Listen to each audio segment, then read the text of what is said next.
మరొక డబుల్ ధమాకా.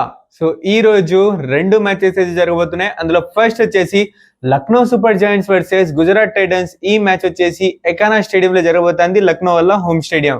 సో మరి దీని గురించి డిస్కస్ చేసుకోవాలి. ఇది వన్ ఆఫ్ ఇంట్రెస్టింగ్ మ్యాచ్ ఉండబోతుంది. ఈ రెండు టీమ్స్ కి ప్రాబ్లమ్స్ ఉన్నాయి, వీళ్ళ గురించి మాట్లాడుకోవాలా. సో ఇంకా దాని తర్వాత నెక్స్ట్ మ్యాచ్ వచ్చేసి ఈ రోజు సాయంత్రం జరగబోతున్నది. ఇది వాన్ఖడే స్టేడియంలో Mumbai Indians versus Royal Challengers Bengaluru. So ఇది one of the biggest rivalry. So ఈ రెండు మ్యాచెస్ గురించి డిస్కస్ చేసుకోవాలా, 4 టీమ్స్ గురించి మాట్లాడుకోవాలా, 2 పిచ్ రిపోర్ట్స్ చేసుకోవాలా. సో వీడియో మాత్రం చాలా ఇంట్రెస్టింగ్ అయితే ఉండబోతుంది. కాస్త లెంత్ ఉండొచ్చు కానీ మంచిగా ఇన్ఫర్మేటివ్ వీడియో అయితే ఉండబోతుంది. మీకోసం మంచి స్టాట్స్ అయితే తీసుకొచ్చాను. సో వీడియోని రాజధాని చూడండి, చాలా మంచిగా అయితే ఉంటుంది. అలానే వచ్చేసి మీరు కనుక ఎప్పటిదాకా మన ఛానల్ని కొత్తగా విజిట్ చేస్తున్నట్టయితే ఇప్పుడే కింద కనపడుతున్న సబ్స్క్రైబ్ బటన్ నొక్కేసి పక్కన బెల్ ఐకాన్ ఆన్ చేసుకోండి. సింగల్ లైట్ చేయకుండా వెయిట్ చేయకుండా వీడియోలోకి వెళ్ళిపోదాం. Let's get started.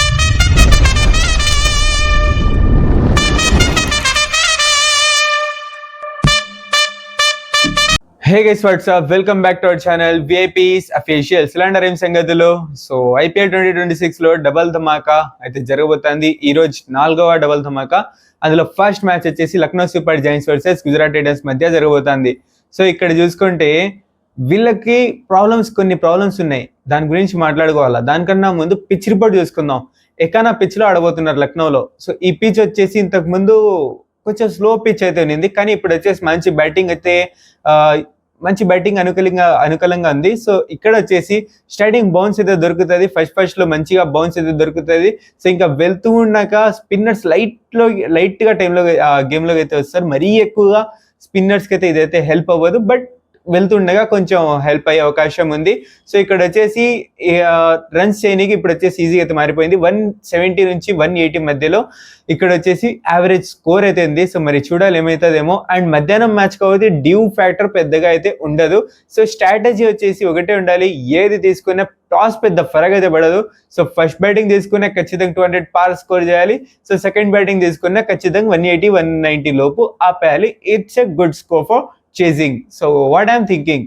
సో ఇది మొత్తానికి పిచ్ రిపోర్టు. సో టాస్ గెలిచినట్టు ఏం చేస్తారంటే మేబీ ఫస్ట్ బ్యాటింగ్ చూస్ చేసుకోవచ్చు, ఎందుకంటే ఇక్కడ స్టాట్స్ ఆ రకంగా కనబడుతున్నాయి. సో ఇంకా నెక్స్ట్ వచ్చేసి first Lucknow Super Giants team గురించి మాట్లాడేసుకుందాం. లక్నో సూపర్ జైంట్స్ కి చూసుకున్నట్టయితే వాళ్ళ ప్లేయింగ్ 11 లో ఏమైనా చేంజెస్ జరుగుతుందా ఫస్ట్ అంటే ఏం చేంజెస్ అయితే జరగవు. ఇక్కడ ప్లేయింగ్ 11 ప్లే అయితే ఉంటుంది. సో దాన్ని పాజ్ చేసి ఒకసారి రెడీ చేసుకోండి. సో ఏం చేంజెస్ అయితే జరగవు, బట్ ఇక్కడ లక్నో సూపర్ జైంట్స్ కి బ్యాటింగ్ లో అంటూ కొన్ని ప్రాబ్లమ్స్ ఉన్నాయి. అదేంద్రా అంటే ఇక్కడ వచ్చేసి మిచెల్ మార్ష్ నుంచి కన్సిస్టెన్సీగా రన్స్ అయితే రావట్లే. It's a big problem. So Mitchell Marsh నుంచి ఖచ్చితంగా రన్స్ అయితే రావాలి, మంచి రన్స్ అయితే ఖచ్చితంగా 140, 45, 50 రన్స్ అయినా ఖచ్చితంగా రావాలి. అది రావట్లే. సో ఇంకా అది రావట్లేదు. దాంతో నికోలస్ పూరన్ ఎలాంటి బ్యాట్స్మెన్ మనందరూ తెలుసు. సో మరి నికోలస్ పూరన్ బ్యాట్ నుంచి కూడా ఏం రావట్లేదు. సో లాస్ట్ వీళ్ళకి జరిగిన మ్యాచెస్లలో నికోలస్ పూరన్ బ్యాట్ నుంచి పెద్దగా రన్సే రాలే. సో మరి నికోలస్ పూరన్ ఒక ఎద్దిగా మారిపోతాడు టీమ్ కి. సో ఖచ్చితంగా వచ్చేసి ఇక్కడ రన్స్ రావాలి. సో ఇంకా అలానే వచ్చేసి యాడమ్ మాక్రమ్ సైడ్ నుంచి అంత ఎక్కువ వస్తుంది కానీ బట్ అంత మంచిగా అయితే రావట్లేదు. సో ఇంకా రిషబ్ పంత్ వచ్చేసి నిలబడుతున్నాడు, ఆడని ట్రై చేస్తున్నాడు. So he is a good batsmen guys. Actually నా favourite batsmen, one of my favourite batsmen. But అక్కడ వచ్చేసి అతను స్టైల్ చేంజ్ చేసుకొని రావాల్సి వస్తుంది, ఎందుకంటే ఇక్కడ కింద పైన ఉన్న ప్లేయర్స్ వచ్చేసి ఫామ్ లో లేకపోవడం వల్ల. సో ఖచ్చితంగా వాళ్ళు ఫామ్ లోకి రావాలి. ఇక్కడ మిచెల్ మార్ష్, ఇక్కడ కింద వచ్చేసి మన నికోలస్ పూరన్, వీళ్ళు ఫామ్ లోకి వస్తే మంచిగా టీమ్ అయితే హెల్ప్ అవుతాయి అనేసి అయితే అనుకుంటున్నా. బౌలింగ్ మాత్రం మంచిగా ఉంది. సో బౌలింగ్ మీద I don't have any question on bowling. So గదిగేసి మొత్తానికి లక్నో సూపర్ జైంట్స్ గురించి. సో మరి చూద్దాం ఈ మ్యాచ్ గెలుస్తారా లేదా అనేది.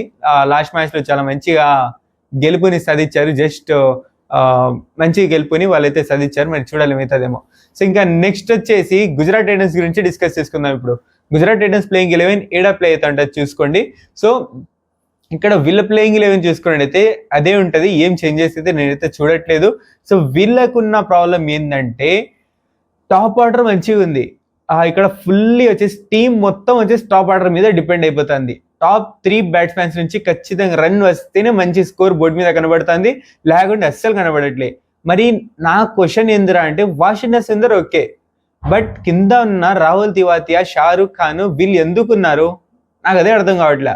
వీళ్ళ బ్యాట్ నుంచి అంత మంచిగా స్కోర్స్ రావట్లేదు. అఫ్ కోర్స్ నేను వాళ్ళకి తగ్గించట్లేదు, వాళ్ళకేం నేను ఇది చేయట్లేదు. బట్ ఇప్పుడు దాకా నేను ఒక్క పెద్ద ఇన్నింగ్స్ రాహుల్ తివాతియా సైడ్ నుంచి అయితే చూడలేదు. ఇప్పుడు దాకా మంచి టాలెంటెడ్ బ్యాట్స్మెన్ అంటారు కానీ, బట్ ఇప్పుడు దాకా నేను చూడలే. సో ఏమవుతుందేమో, ఖచ్చితంగా వీళ్ళిద్దరు బ్యాట్ నుంచి కూడా ఖచ్చితంగా ఫినిషింగ్ టచ్ అయితే రావాలి. మినిమం 40 రన్స్ వీళ్ళిద్దరు బ్యాట్ నుంచి అయితే రావాలి. అంటే ఒక్కొక్కరి బ్యాట్ నుంచి మినిమం 40 రన్స్ అయితే రావాలి. ఖచ్చితంగా టాప్ ఆర్డరే కాదు, సో ఫినిషింగ్ దాకా అందరు కూడా మంచిగా, రాషిద్ ఖాన్ దాకా వీళ్ళకున్న బ్యాటింగ్ అందరూ మంచిగా చెయ్యగలరు అన్న ఒక నమ్మకాన్ని అందించాలి. సో మరి ఏం చేస్తారేమో చూడాలి.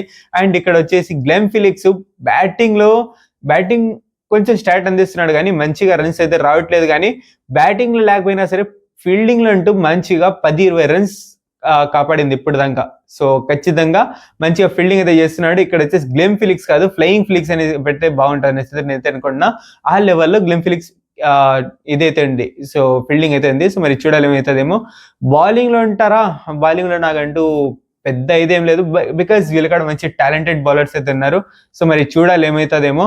సో వాషింగ్టన్ సుందర్ మంచి బ్యాట్స్మెన్, మంచి ఆల్రౌండరే కానీ, బట్ ఇతని సైడ్ నుంచి కూడా ఆ కన్సిస్టెన్సీ అయితే రావట్లేదు. సో మరి చూడాలి ఏమవుతుందేమో. సో గదిగేస్ మొత్తానికి గుజరాత్ టైటన్స్ గురించి. సో ఇది మొత్తానికి ఈ రోజు జరుగుతున్న ఫస్ట్ టూ టీమ్స్ మధ్య జరుగుతున్న ఫస్ట్ మ్యాచ్. సో ఇంకా వచ్చేసి నెక్స్ట్ 2 టీమ్స్ గురించి మాట్లాడేసుకుందాం. Mumbai Indians versus Royal Challengers Bengaluru. ఈ మ్యాచ్ వచ్చేసి ఈ రోజు సాయంత్రం 7:30కి వాన్ఖడే స్టేడియంలో అయితే జరగబోతుంది. సో మరి దీని పిచ్ రిపోర్ట్ ఏంద్రా అంటే, ఈ పిచ్ గురించి అందరికి ఐడియా అయితే ఉంటది. సో ఇక్కడ వచ్చేసి ఇది మంచి బ్యాటింగ్ పిచ్ అండ్ ఫస్ట్ లో వచ్చేసి ఫాస్ట్ బౌలర్స్ కి మంచిగా అయితే హెల్ప్ అయితే అవుతుంది. సో ఇక్కడ వచ్చేసి 200+ రన్స్ అంటే ఇక్కడ ఈజీగా అయితే కొట్టేస్తారు బ్యాట్స్మెన్స్. సో షార్ట్ బౌండరీ ఉంది కాబట్టి మంచిగా రన్స్ అయితే వస్తాయి. అండ్ అలానే వచ్చేసి ఇక్కడ స్ట్రాటజీ ఏముంటుందా అంటే, ఇక్కడ వచ్చేసి టాస్ గెలిచిన టీం ఖచ్చితంగా బౌలింగ్ తోటి వెళ్తారు. ఎందుకంటే ఇక్కడ ఈవినింగ్ మ్యాచ్ కాబట్టి డ్యూ వచ్చే అవకాశం ఉంది. సో మరి చూద్దాం ఏమవుతుందేమో.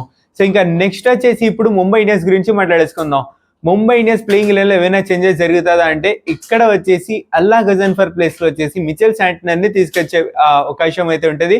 సో ఇక్కడ వచ్చేసి ముంబై ఇండియన్స్ ప్లేయింగ్ 11 ప్లే అయితే ఉంటుంది. అండ్ మిచెల్ శాంట్నర్ ఫోటో ఇక్కడైతే వస్తూ ఉంటది. సో అక్కడ వచ్చేసి మిచెల్ శాంట్నర్ టీమ్ లోకి అయితే వస్తాడు.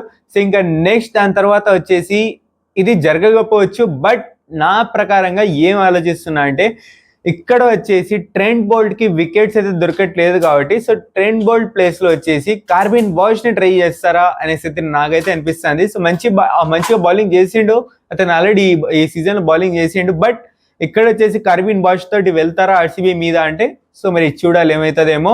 సో ఇక్కడ ముంబై ఇండియన్స్ కింద ప్రాబ్లం ఏందిరా అంటే, ప్రాబ్లం పెద్దగా ఏం లేదు. సో వీళ్ళకి మంచి అవెంజర్స్ టీమ్ ఇది, బట్ మంచి ఫామ్ ఒకటే కావాలి.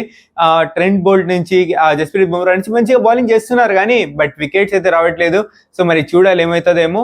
అండ్ మిచెల్ శాంట్నర్ టీంలోకి వచ్చే అవకాశం ఉంది. ఎందుకంటే ఆ రీజన్ ఏందిరా అంటే, మిచెల్ శాంట్నర్ మంచిగా డెత్ బ్యాటింగ్ అయితే అందించగలడు అండ్ అలానే వచ్చేసి బౌలింగ్ కూడా చేసుకోగలడు కాబట్టి ఖచ్చితంగా అతన్ని టీంలోకి వేసుకొని వచ్చే అవకాశం ఉంది. సో మరి చూద్దాం ఏమవుతుందేమో.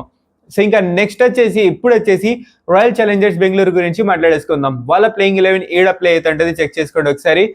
సో వీళ్ళ ప్లేయింగ్ 11 ఏమైనా చేంజెస్ జరుగుతుందా అంటే, బ్రో నేను సీరియస్ చెప్తున్నా, ఇక్కడ వచ్చేసి వినీత్ మంగేష్ యాదవ్, యాక్చువల్లీ మంగేష్ యాదవ్ని ఇప్పుడైతే ఖచ్చితంగా అయితే ట్రై చేయాలి. అభినందన్ సింగ్ ఇక్కడ వచ్చేసి చాలా దారుణంగా రన్స్ అయితే వదిలేస్తున్నాడు, రన్స్ అయితే లీక్ అయితే చేస్తున్నారు. సో లాస్ట్ మ్యాచ్ గురించి ఒకసారి మాట్లాడేసుకుంటే, వీళ్ళ లాస్ట్ మ్యాచ్ గురించి బౌలింగ్ అయితే చాలా దారుణంగా ఎక్స్పోజ్ అయితే అయిపోయింది. సో ఆ వైభవ్ సూర్యవంశీ కొట్టిన కొట్టుడికి వచ్చేసి వాళ్ళ బౌలింగ్ ఎక్స్పోజ్ అయిపోయింది. అక్కడ అభినందన్ సింగ్ ఎన్ని రన్స్ ఇచ్చిందో బ్రో, ఏంది బ్రో అసలు. ఒక్క వికెట్ తీసిండు కానీ భారీగా రన్స్ అయితే లీగ్ అయితే చేస్తున్నాడు. సో అతని ప్లేస్ లో ఖచ్చితంగా మంగేష్ యాదవ్ తీసుకొస్తే ఒక మంచిగా హెల్ప్ అవుతుంది అనేసి అయితే నేనైతే అనుకుంటున్నా. సో మరి చూద్దాం ఏమవుతుందేమో. సో ఇంకా నెక్స్ట్ వచ్చేసి జేకబ్ డెఫీ ఆడే అవకాశం ఉందా అంటే, జేకబ్ డెఫీ ఆడాలంటే జేకబ్ డెఫీ మరియు మన జాష్ హేజల్వుడ్ ఇద్దరు ఆడాలంటే ఇక్కడ వచ్చేసి డ్రాప్ చేయాల్సినది ఫిలిప్ సాల్ట్ కి, బికాస్ ఇంకా వేరే లెవెల్ లేరు. ఇక్కడ వచ్చేసి రొమారియో షెఫర్డ్ వచ్చేసి బౌలింగ్ చేసుకోగలడు, ఫినిషింగ్ అంటూ ఒక లెవెల్లో అయితే అందించగలడు కాబట్టి ఖచ్చితంగా రొమారియో షెఫర్డ్ ని పెట్టుకుంటారు. సో ఫిల్ సాల్ట్ ని డ్రాప్ చేసే అవకాశం ఉంది. ఫిల్ సాల్ట్ ప్లేస్ లో అక్కడ ఓపెనింగ్ లో వచ్చేసి వెంకటేష్ అయ్యర్ని వేసుకురావాలి.